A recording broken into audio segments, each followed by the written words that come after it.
So we are in episode 2 of the Witness Mdaka Show. If you are recognizing me, you are probably recognizing me from the It's More Than Just Money movement channel. My name is Witness Mdaka. I will be the host of the Witness Mdaka Show moving forward. If you haven't subscribed, please know that subscribing is free. It's not going to cost you any money. So do click on that subscribe button, click on that notifications bell. I'll be having more of these conversations with you. In episode 1, I talked about the importance of resilience and why resilience is important for you to navigate through the challenges of life. You know, life brings us different kinds of challenges. It could be personal challenges, could be challenges in business. And if you're a man, I'm sure you already understand that the world is not so much of an easy place for you. There's a lot that's expected from you as a man, and there's a role that you have to be playing constantly in society. You know, you have to lead yourself, you have to lead your family, you have to lead your communities. If you've got a business and you've got people that you've hired, whether it's one person, five people, 10 people, 100 people, you constantly have to be leading, guiding, directing these people because they all look up to you. And more especially if you are a father.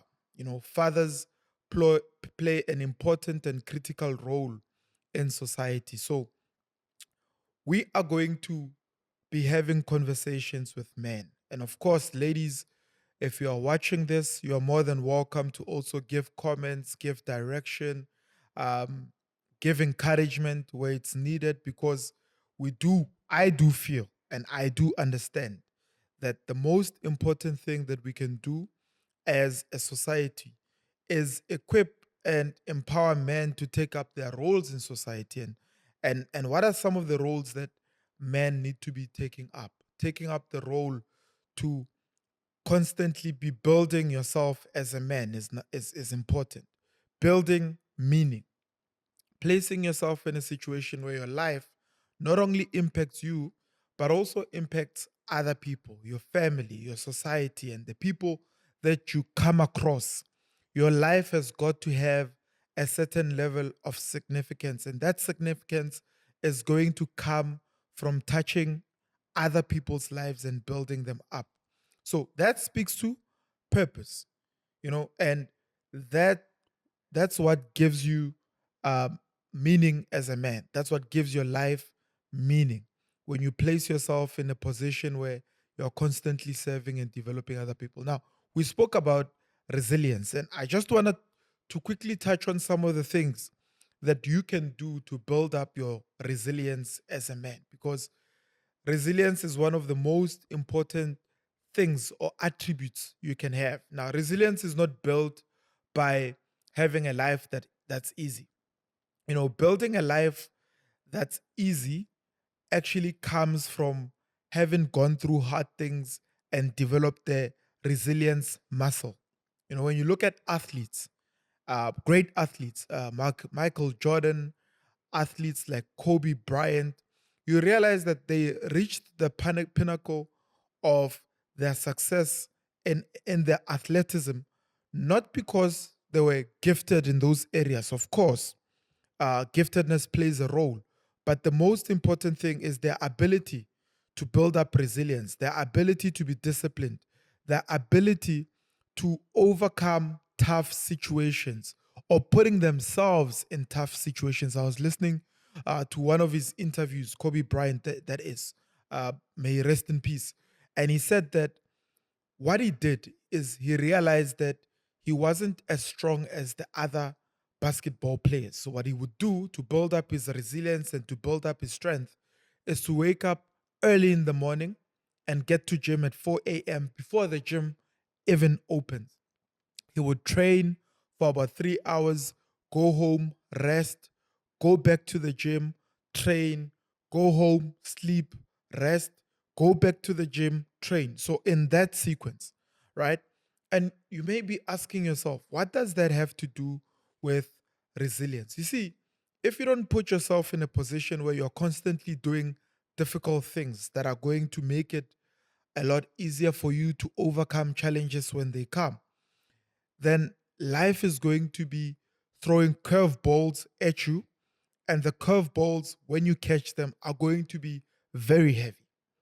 And what are those curveballs? Curveballs could be situations that are thrown at you and they're unexpected. A difficult situation coming. In episode one, I spoke about the passing of my mother, my brother, my sister, my great grandmother. All of those things were curveballs that were thrown at me. Divorce is a curveball. The failure of a business, if it's unexpected, is a curveball. So if you build your resilience, and one of the ways you can build up resilience, I say this unapologetically, is to place yourself in a position where you're constantly, daily going into the gym and giving yourself difficult tasks of building up your discipline, and viewing yourself as an athlete. When you look at what Kobe Bryant was doing in terms of going into the gym every morning so that he is able to then train when others are having fun, is the fact that he was placing himself in a position where he has to be nothing else but disciplined to be able to do all of those things that he was doing. You would not be able to do them unless you developed a disciplined muscle. So meaning discipline is directly tied to developing resilience.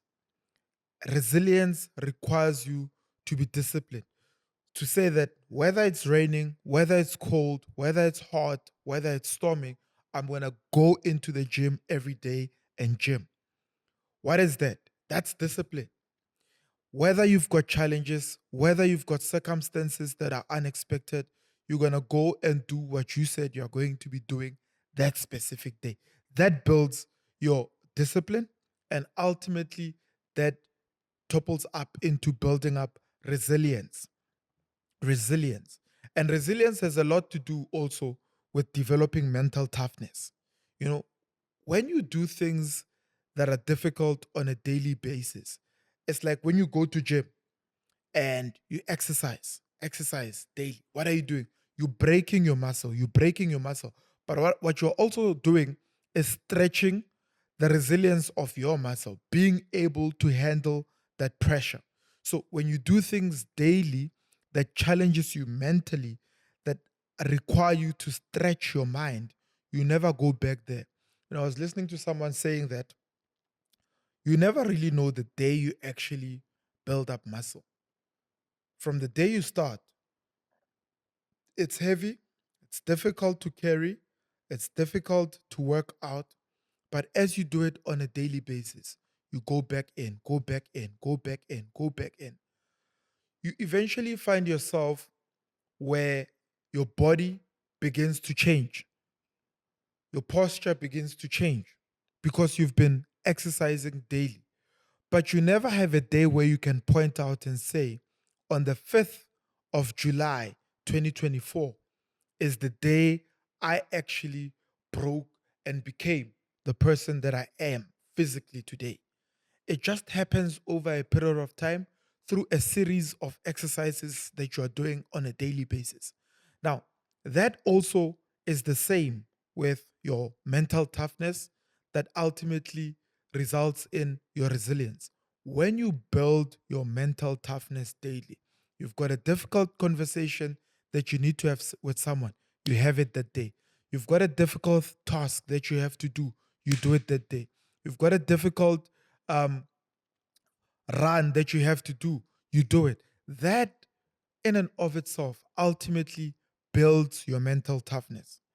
And you're never going to remember which day actually became the turning point for you to be a mentally tough person. So, doing things every day that challenge you will ultimately, definitely develop your mental toughness. Spending time with people that are tough. I remember a story that I read in the Bible. When you look at uh, King David as a figure, King David as a king, before he became king, he was leading a group of men, and the Bible says they were in a place called Ziklag. And in Ziklag, the enemy came, destroyed everything, and took away everything that they had. And the Bible says the men around him spoke of stoning him because they had lost everything. And of course, it says he prayed and asked God if he could pursue. The minute God said to him, "You can pursue and you can recover all," that became a voice of encouragement. And all the men that wanted to stone him, because he demonstrated capacity to want to pursue, capacity to want to go after the enemy and take back what's his, all of them now had courage. And I can speak of the same character of David when he was faced with going after Goliath, right? It says in the Bible that King Saul and all of Israel's army were afraid to pursue and fight Goliath. All of them were afraid because he was a giant. And the army of the Philistines were encouraged because Goliath was there. But as soon as a shepherd boy by the name of David came on the scene and said, "I will challenge this Philistine and I'm going to kill him," of course, the army of Israel doubted him. King Saul doubted him. But as soon as he brought down the giant who was Goliath, all the army of Israel was now encouraged. And the Bible says they pursued the army of the Philistine. What is the significance of this story that I've just told you? The significance is that you need to find people that have got David's attitude when it comes to overcoming challenges in life and facing their own giants and their own Goliaths. Those people are people that are going to say, "I'm going to pursue, I'm going to recover all, I'm going to do whatever it takes. I might have lost, but I'm going to go and get it. I might have been, uh, I might be facing a giant, but I'm going to go and face the giant and overcome whatever that I'm going through." What does this mean?